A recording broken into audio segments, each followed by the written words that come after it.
এই বাইপাস চত্বরটা অসম্ভব একটা সুন্দর রাস্তা, আর এই রাস্তাটা সৌন্দর্যটা উপভোগ করতে গেলে আপনাকে চলে আসতে হবে সোজা পাকুন্দিয়া। আর পাকুন্দিয়া আসার পরে যেদিক থেকে আসেন না কেন এই বাইপাস আপনাকে পার হতেই হবে। আর এই বাইপাসে আসার পরে এই টার্নিংগুলাতে আপনি বাইক রাইড করে বা জার্নি করে একদম অসম্ভব সুন্দর একটা ফিল নিতে পারবেন। খুবই চমৎকার, চতুর্পাশে সুজলা সুফলা শস্য শ্যামলা বাংলার এই প্রাকৃতিক সৌন্দর্যটা উপভোগ করতে এই বাইপাস মোড়।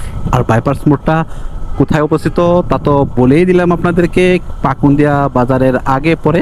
মোট কথা হলো পাকুন্দিয়া বাজারে আসতে গেলে বাইপাস রুট এই চত্বরটা অসম্ভব সুন্দর লাগে। আর পাশের যে দুইটা মোড় অসম্ভব সুন্দর। আর এই পাকুন্দিয়া থেকে কিশোরগঞ্জ যে হাইওয়ে রাস্তাটা এই রং করার পরে যে সুন্দর একটা পরিবেশ হয়েছে। আর এই রাস্তাটা কিন্তু ইদানিং নতুন করে নতুন রঙে সাজানো হয়েছে, অসম্ভব সুন্দর। তাই চলে আসতে পারেন আপনারা এই পাকুন্দিয়া। আর এই পাকুন্দিয়াবাসী কারা কারা আছেন এবং আপনারা কারা কারা বিকালের সৌন্দর্য উপভোগ করতে এই বাইপাস মোড়ে আসেন বলে যান কমেন্টে।